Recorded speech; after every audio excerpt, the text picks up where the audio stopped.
It's time for the best coverage of the top stories in sports.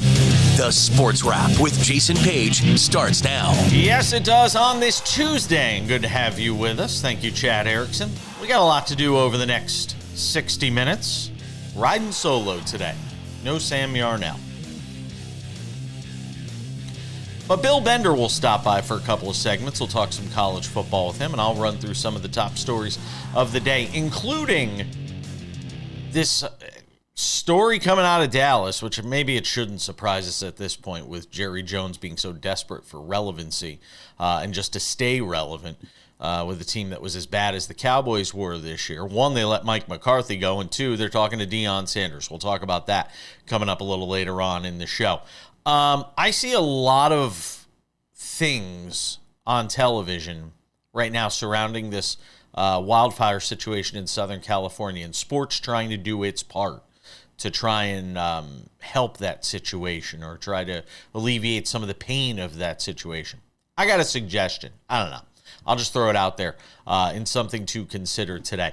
Caitlin Clark being stalked, a disturbing story from the life of this cherished star in the WNBA. We will talk about that coming up a little later on in the program in odds and ends. But we start things out in the NFL, and boy, oh boy, did the Rams make a statement on Monday night in the wild card game in Glendale, Arizona, where they had this neutral site wild card game between them and the Minnesota Vikings. And listen, if you've listened to this show by now, you've known for several weeks now that I've been high on the Los Angeles Rams. You knew Sam was high on them. He picked them to win the division, I think, at the start of the year, and they did.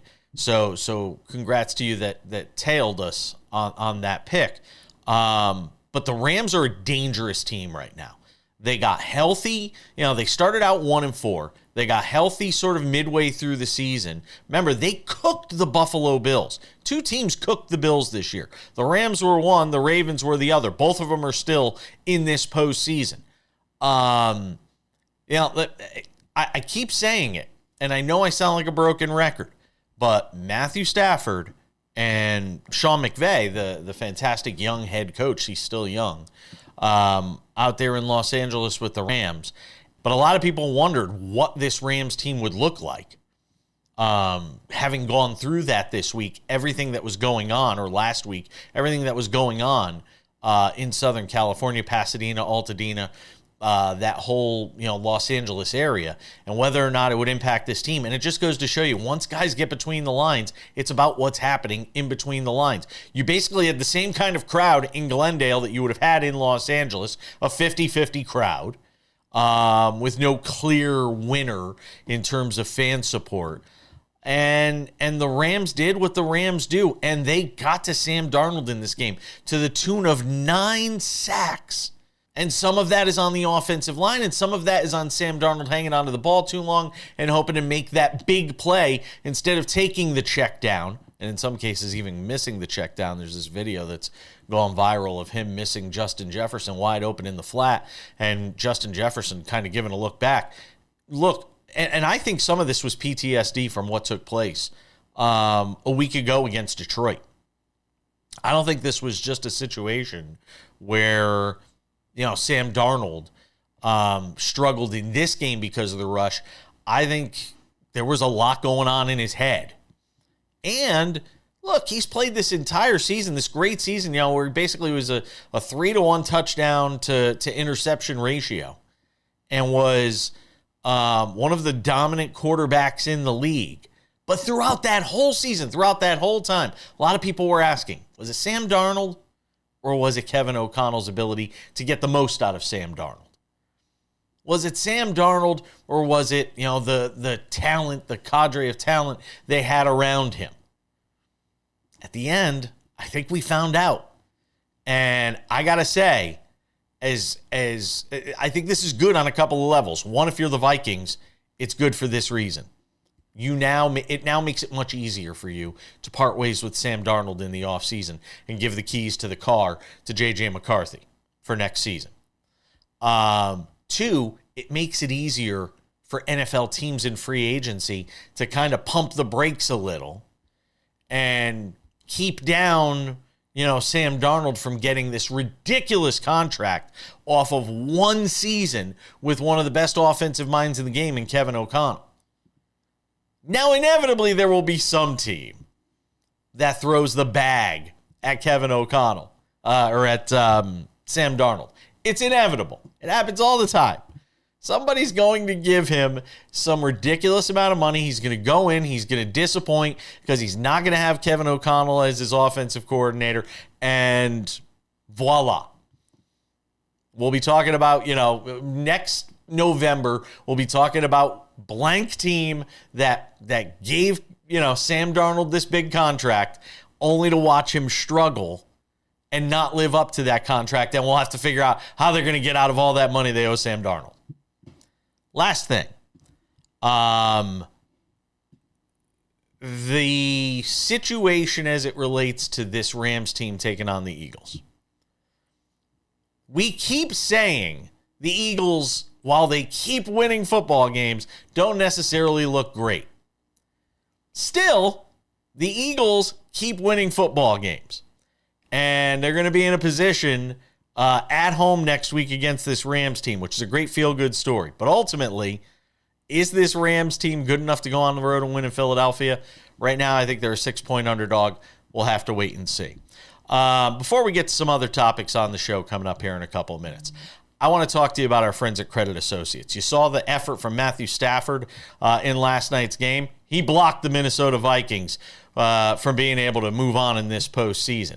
Is debt blocking you in your life right now? Are you $10,000 or more in credit card debt, in over your head trying to make monthly payments? Well, there's a powerful debt relief program the credit card companies don't want you to know about. Overcome the debt trap of multiple credit cards, high payments, and high interest rates that keep you in debt for decades with one affordable low monthly payment. It's through our friends at Credit Associates. Their debt relief program can help you resolve your debt in as little as 24 to 36 months, saving you thousands of dollars and decades in debt. Listen, I've gone through it. Keep yourself out of debt. It can cripple you in your life. Find out how much Credit Associates can save you. Call 1-800-747-5362. 1-800-747-5362. Credit Associates Debt Relief Program. Go and check it out. All right, as we continue with the show, got some more football to get to. In this case, it'll be college football. Our friend Bill Bender drops by for a couple of segments. We'll talk college and NFL with him as we continue on this Tuesday edition of Sports Wrap. Don't go anywhere. Welcome back to this Tuesday edition of Sports Wrap. It's good to have you with us. Let's talk some college football and some NFL. Bill Bender covers both. We always talk to him every week about college football, but we rarely get into the NFL with him. We will change that up a little bit today. Sam having the day off and me just hanging out. I said, Bill, come hang out for a couple of segments. He said, sure, why not? I have nothing else to do. Bill Bender of the Sporting News hanging out on the show. All right, we get Notre Dame and Ohio State in the national championship game. Last I checked yesterday, and I haven't looked today, I think it was 8.5 going Notre Dame's way, with Ohio State here as a heavy favorite. And that's a pretty solid number. That the odds makers are obviously looking at Ohio State and saying they are the vastly superior team here. I think Notre Dame covers, by the way. Put all the gambling stuff aside. I think Notre Dame can hang in this game. What is the one thing that could turn it from hanging in this game to being able to actually beat Ohio State? Can you make the argument? They can't turn the ball over. Notre Dame can't turn the ball over and let Ohio State. Ohio State did not play particularly well against Texas. I agree. It wasn't their best game.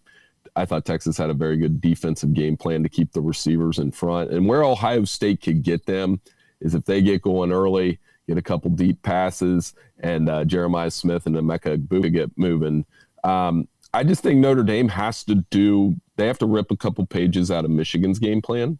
And it's okay if they don't score a bunch of points, and they have to rip a few pages out of Texas's game plan and hope they get a couple complete passes out of Riley Leonard. They can compete in this game. I think it's going to be right on that line. My initial prediction was 27-17, so you're not that far off, I don't think. Is it extending possessions for them and just trying to keep that Ohio State offense off the field? Are they going to be forced into maybe making some more difficult decisions on third down, say at midfield, or on fourth down at midfield? Are they going to have to change the way they fundamentally play and call plays if they're going to win this game? I don't think so. I think they just have to get off the field on defense, and control the tempo. Do what they did last year. I mean, last year, there are a lot of different players on the field than there were last year. I understand that. But Ohio State wasn't overwhelming to Notre Dame's defense. And Notre Dame does have a lot of those guys back on the defensive side of the ball. That's where I think the key is that they frustrate, they slow the ball game down. There are some parallels. Marcus Freeman coached, played for Jim Tressel. They're going to have to Tressel ball Ohio State, which is the great irony in this game, that they're going to have to win with defense, special teams, and grind out, maybe make a couple trick plays on offense. And then you'll look at the scoreboard and be like, how did they do that? So I do think, I keep telling people, they're like Michigan defensively, maybe not as strong on the interior without Riley Mills, but they're better offensively than Michigan. And if Jeremiah Love's healthy, they'll have a chance to grind it out a little bit. What does it say for Notre Dame, given their backs were against the wall after the loss early on in the year to Northern Illinois? Northern Illinois? I always get this wrong. It's Northern Illinois. There's so many Illinois schools. After the loss early in the year to Northern Illinois, where basically every game was a playoff game. Every game was a must-win for them to have put themselves in this situation.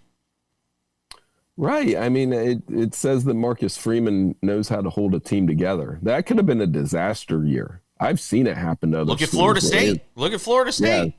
Yeah, you lose an early game and it just turns on you. I think the way that he held this team together, I mean, you hear him talk after every game. There are some cliches in there, but the not going to back down and, stay in this fight. I mean, he's a linebacker at heart. Linebackers are always tough, and I think there's a toughness about him. There's a composure about him. I love everything he said to this point about, it's not a narrative, it's a fact. He could be the first black coach to be a national champion. And I like how he's putting that focus on everybody else but himself. They tried to tie it to Martin Luther King Day, and he put the focus where it should be, on Martin Luther King. I love everything about Marcus Freeman right now. You do. And clearly the Chicago Bears did, because there was this conversation. And look, I said this a couple of weeks ago, and I remember asking you about it here on this show. The idea of Marcus Freeman bolting for the NFL, does it change one way or another if he wins or loses this game? Maybe. I mean, with the NFL coaching carousel in effect, it won't. It always happens. One college coach, kind of a stunner, moves up. And that's happened a little bit more in recent years, even with Bill O'Brien, Chip Kelly, Jeff Hafley. Those were head coaches at the college level that bumped up. So there's still time for that to happen, whether it's in a head coach role or a coordinator role. And Marcus Freeman, I don't think he'll end up with the Bears.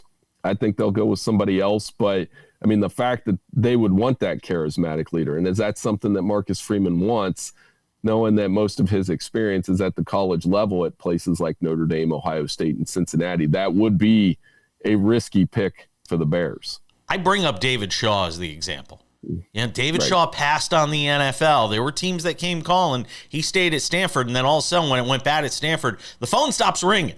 So to me, if I'm Marcus Freeman, I kind of look at David Shaw and say, do I want to wind up in that sort of situation? I have this opportunity. I think of Randy Edsall when he left UConn the first time, and I remember talking to him off the air and on the air about it, and him saying, look, I got one jump left to make. Now, Marcus Freeman's pretty young. He may have a couple of different jumps to make, but sometimes when that opportunity comes calling, it's hard to pass up. It's hard to pass up. Well, I mean, you can make the same conversation about Ryan Day. What if Ohio State wins the national title? Think of all the, Oh, and it's a negativity. thankless job. It's a thankless job. You're expected to do that. Think of all the negativity and criticism he's received for the Michigan thing. I mean, he could go out on top theoretically. I saw Dennis Dodd wrote that column, and I didn't not agree with it. I don't think it will happen. I think Ryan Day is going to stay in Columbus. They have roots down there. And, when you win a national championship, you do buy yourself a lot of time. You buy yourself 3 to 5 years at least, even if they do lose to Michigan a few more times. So I definitely think that's something to watch, though, if he would consider it, if Steve Sarkisian would consider it. I think one of them, you never know. Yeah, and that sets off the whole domino of people taking those jobs. If you get 1 or 2 of those college jobs that open up, all of a sudden it changes everything, Bill. Bill Bender is hanging out with us from the Sporting News, talking some college football. And when we return on the show, we will talk some NFL football, something we rarely get to do with Bill, but he also writes about that for the Sporting News. He'll join us as we continue Sports Wrap on a Tuesday.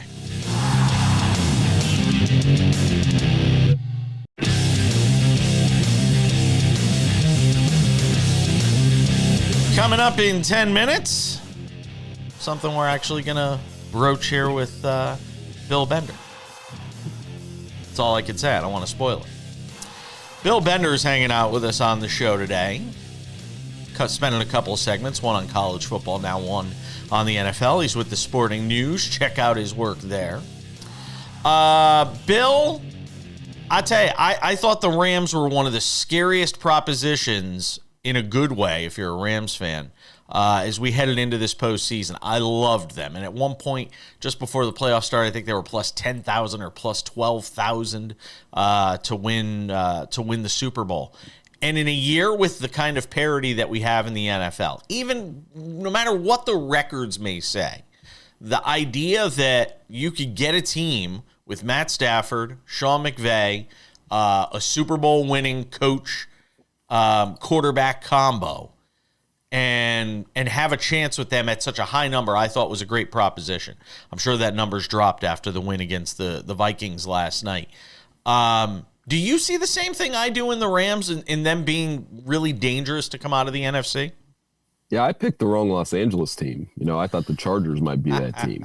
And they obviously had a meltdown of sorts against Houston. But the Rams, because of that combination of defense and that Matthew Stafford has played, I think he has 9 or 10 playoff games under his belt, 5 playoff wins, actually. Yeah. So, and he's been in a Super Bowl, and he's got his receivers. Their running game strong. They're a dangerous team going to Philly this weekend.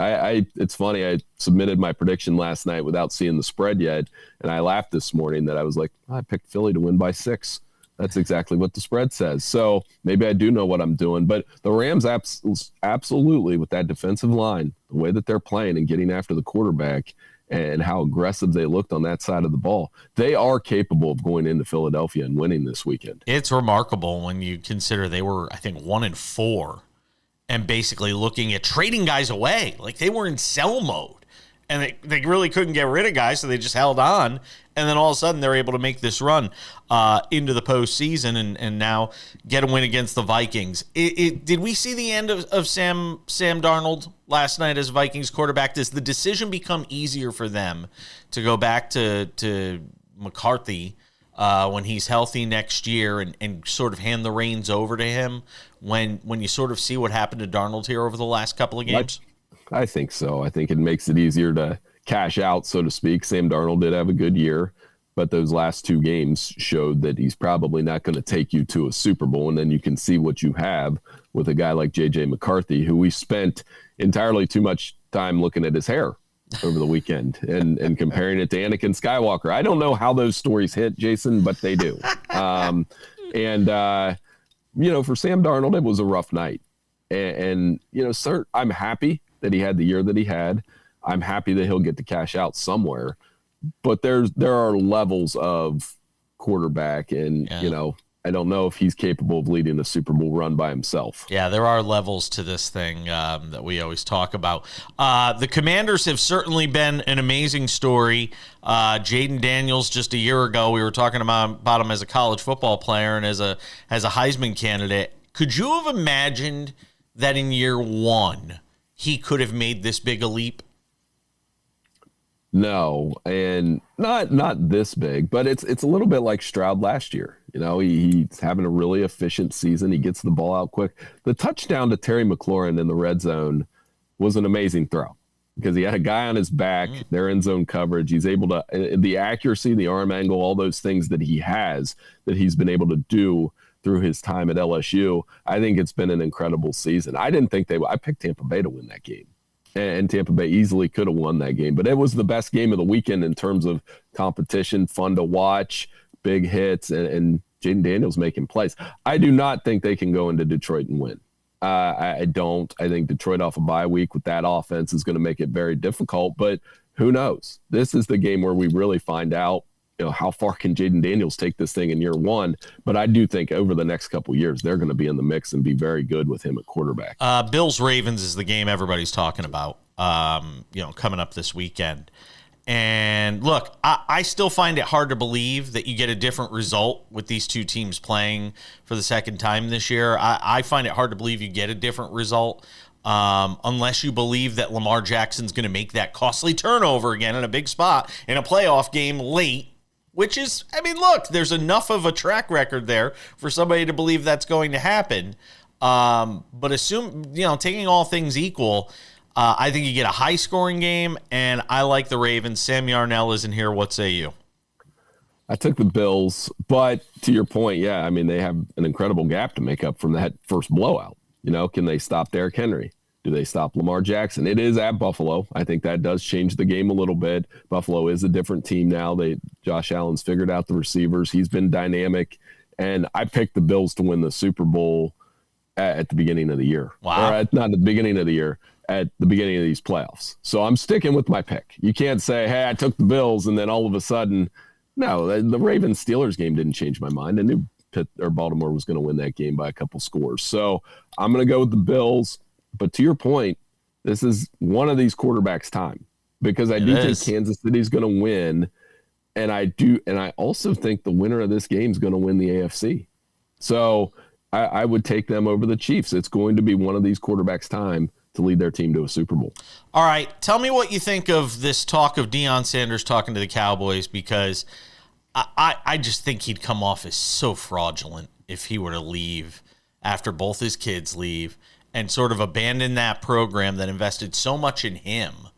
Do you think there is enough smoke to make you believe there's a fire and he lands in Dallas or somewhere else in the NFL? Or do you think he ultimately decides to hang in there with Colorado? It's an intriguing idea and it's fun to write about, but at the end of the day, how much do you think an NFL locker room would receive Deion, who I think that on its own is fine? Honestly, he did this at Colorado. Yeah, there was a lot of tweets of support from NFL players over the last couple of years. So I think that on its own, it's fine. Where it would get tricky is, Shador's going there then somehow. And probably Travis Hunter's somehow going there. An NFL locker room's different than a college locker room. And you can get away with that at Colorado, having a star system with two guys, one of them you being your son. You can get away with that at high school, 8th grade, 7th grade, whatever.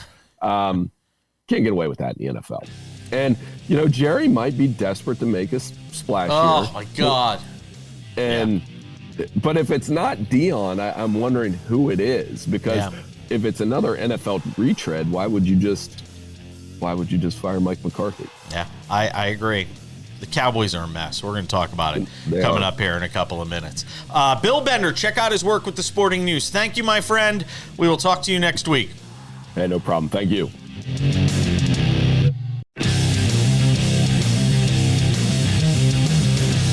All right, we keep things moving on this Tuesday edition of the show. Something to consider coming up in 10 minutes as it relates to the victims of the Southern California wildfires and how the sports world can help. That is coming up. So we talked about it briefly with Bill Bender of the Sporting News. I wanted to get his thoughts as somebody that covers college football and the NFL on this Deion Sanders story. Now I want to kind of have my own say on this topic of Deion potentially landing in Dallas with the Cowboys. Look, we all know what the Cowboys have been now for 30 years. Keep this in mind.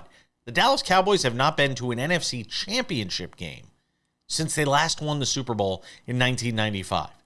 That was when I graduated high school. This upcoming year in June will be my 30-year high school reunion. I don't know if I'm going. Love you, East Haven. Not sure if I'm going to make it back there. But think about that for a moment. 30 years of this franchise that we talk about endlessly not being able to make it to an NFC championship game, much less a Super Bowl. It's awful what's going on in Dallas over those 30 years. And the common denominator has been the owner. They've changed general managers. Oh, wait, they haven't, because the general manager is the owner. They've changed quarterbacks. They've changed head coaches. They've changed offensive coordinators. They've done everything you could imagine. The one change they haven't made is with the guy who's actually running the day-to-day operations of the team, the owner/general manager. Put that aside for a second. They go and basically prevent Mike McCarthy from having a conversation with the Chicago Bears, a week before his contract was set to expire in Dallas, only to then let his contract expire in Dallas and basically say, Mike McCarthy, thank you for your contributions. Good luck in your future endeavors. And now word comes down that the Dallas Cowboys and Jerry Jones are already having conversations with Deion Sanders. And listen, Deion brought Colorado into relevancy because he's Deion. How many marquee wins did he have as a head coach of that program during his time in Boulder? I'll wait. Oh, wait, we don't have to wait that long because he didn't have many. There weren't these moments of greatness for Deion Sanders. There were loud press conferences. There was attacking people in the media, having, boxers and different people come into his office. There were all the interviews. And at the end of the day, what did you get? A lot of flash, a lot of loud, a lot of bling, not a lot of winning. Granted, more winning than they had before he got there. Fine. You bring in a talent like Shedeur Sanders, you bring in a talent like Travis Hunter, those things are going to happen. But now Deion is suddenly realizing he's not going to have his boys there anymore, and now it's really all on him to go and try and move this program forward. So now he's looking for the next grift. Now he's looking for the next spot to call home for a few years, make a lot of money, be loud, be flashy before it inevitably fails for him in Dallas with the Cowboys or whatever NFL team he goes to before he goes back to broadcasting and doing whatever he's doing. By the way, he's already got a show on Tubi, I noticed, as I was flipping around the channels the other day. Want to be a head coach? Want to be taken seriously? Remains to be seen. I'll have more to say about this in just a couple of moments. But first, a message from our friend at Credit Associates. Who's going to wind up being the national championship game, that college football national championship game? Who's going to be the MVP? A lot of potential candidates there, especially if you're talking about Ohio State, given everything they've accomplished this season and the fact they are a favorite in this game. Who's going to be the MVP of that game? Can you be the MVP of your finances right now? Could you say that? Are you $10,000 or more in credit card debt right now? Take it from me. I've gone through the debt cycle. It is not fun. I've gone through credit card debt when I was younger. It is not fun. You want to nip this in the bud. Credit Associates will help you do it. If you're in over your head trying to make monthly payments, there is a powerful debt relief program the credit card companies don't want you to know about. They want you to stay in debt. Overcome the debt trap of multiple credit cards, high payments, and high interest rates that keep you in debt for decades. Believe me, it can happen. With one affordable low monthly payment, it's Credit Associates Debt Relief Program. It can help you resolve your debt in as little as 24 to 36 months. Imagine that kind of relief. Call them now, 1-800-747-5362. 1-800-747-5362. It's half-uary. They want to cut your debt in half, saving you thousands of dollars and decades in debt. Our friends at Credit Associates, again, give them a call. Find out how much you can save. Call 1-800-747-5362. Do it now, or just click the QR code right there. So Jerry makes this decision to talk to Deion. Now, they're going to talk to other people. This isn't the only guy they're talking to. Involved in. But Jerry's made the decision to go and talk to Deion. And there he is on your screen in all his glory. And we'll see what winds up transpiring here. But, Deion could walk into Boulder and walk into that locker room, flash his bling, that, grifty smile of his, and college players are going to buy it. Enough of them are going to buy it. He goes and does that in an NFL locker room. The guys are going to shrug their shoulders. They're all making more money than him. Yeah, sure, he's a Hall of Famer. Great. But they all make more money than him. They all carry more influence than him. You could fire coaches. You can't fire players when it comes to the world of the NFL. There is not a planet, there is not a scenario, there is not a world where Deion in the NFL winds up working.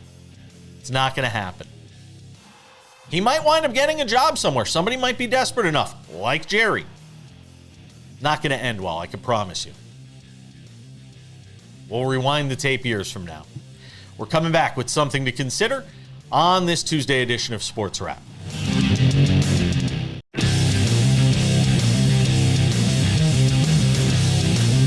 Welcome back to this Tuesday edition of the show. Odds and Ends wraps it up in about 10 minutes. Riding solo today. Sammy Arnell is the day off. Vlad Lewison hangs with me on tomorrow's show. Kurt Heelan will drop by from Pro Basketball Talk at NBCSports.com as well. Something to consider on the show today. And I want to talk a little bit about, I mentioned this a little bit last week as well, but I want to get into it in a little greater detail today on the show. And you'll notice at the top of the screen right now, there's a QR code you can click if you want to donate, do your part to try and help those that have been left homeless, the victims of this just horrific wildfire situation, which continues to play out right now in California. And we'll keep that up for the duration of this segment as we talk a little bit about something that kind of irked me. It bothered me last night. I was watching it sort of play out during the NFL wildcard game between the Rams and the Vikings in Glendale, Arizona. And I just can't help but get upset when I see this sort of this notion put out, this narrative that we've created, that sports heals all. Sports can do so much to help people in need. It can do so much to help those that are suffering in tragedy. And don't get me wrong, sports certainly does its part. It certainly has its place when we have that conversation. And folks in Los Angeles being able to have a moment last night and people in Southern California being able to have this moment where they can have a few minutes of something other than their lives being turned upside down is certainly a good thing. I will never question that idea. But as I watched Rachel Platten sing, Fight Song and get emotional singing it, or singing the national anthem and getting emotional, and fans holding up signs in the stands talking about, LA strong and we're going to recover and all of that, I can't help but be struck by the fact that you've got over $100 billion in damage that's taken place in Southern California. And I want to read something to you today that I put together. Just some notes that I put together. Stan Kroenke, owner of the Los Angeles Rams and a bunch of other things, worth $16.9 billion. Dean Spanos, owner of the Chargers, worth $2.9 billion. Dodgers owner Mark Walter, net worth $12 billion. Artie Moreno's net worth, the Angels owner, $5.1 billion. Jeannie Buss, nobody has a really clear idea of what she's worth. $500 million. She's on the low end. She's really struggling when you put her in this list. Philip Anschutz, owner of the Kings, the LA Kings, $16.9 billion. Henry Samueli, the owner of the Anaheim Ducks, worth $22.7 billion. Think about that for a second. Marinate in that. Bathe in that. It's over $100 billion that these people are worth. Am I saying they should throw away their entire empire or donate their entire empire? No, I'm not. But let's think about the tens of thousands of people that have been displaced, that have lost their homes, in some cases no insurance to recoup what they've lost. Even though California has its own programs and people can take part in those things, think about the heartache, think about the distress these people are going through. And yeah, sports can play a part in having a game on while they sit in a hotel room, wondering where their next meal's coming from, wondering where they're going to get the clothes to put on their back, how they're going to work, how they're going to raise their kids, if their kids still have a school. But hey, a sports game, that's going to fix everything. And I'm sure some of these owners, and I said this last week on the show, and I will say it again, I am sure some of these owners are donating money. $1 million here, $2 million there. But when I read off those net worths, it's a drop in the bucket. It's a drop in the bucket for what they have. And I'm sorry, sports has a bigger responsibility in this. Every arena, every stadium in LA is full every night with these people from Pasadena, Altadena, the surrounding areas that have been impacted by this fire. You can't do better than 7 figures, when you're worth billions of dollars. You can't figure out a way. We can't, as a society, figure out a way to do better. Take people based on need. Have people apply. I know it's onerous. I get it.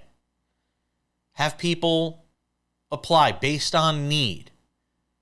How about these owners put together? How about all of these owners get together as a collective? LA sports owners get together as a collective and put together a fund for these victims to help them get their lives back sooner rather than later, not years from now, but weeks and months from now. Donate. Scan the QR code above. Do your part for the victims of the wildfire. We're back to wrap up Sports Wrap next. Okay, just about time to put the wraps on this Tuesday edition of the show. Again, on Wednesday, Vladimir Louisant will sit in the B chair, hang out with me for the show.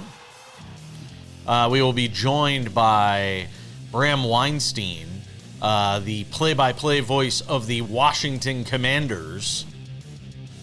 Talk about what's been an exciting season for that team as they gear up for a matchup with Detroit in the NFL Playoffs divisional round. Kurt Heelan will drop by from Pro Basketball Talk at NBCSports.com as well. If you miss anything from our show, make sure to check out the Sports Wrap with Jason Page podcast. It's available on all your favorite podcasting platforms, including Spotify, Apple Podcasts, YouTube, iHeartRadio, TuneIn, Odyssey, where else? Amazon, anywhere you get your podcasts, go and check that out.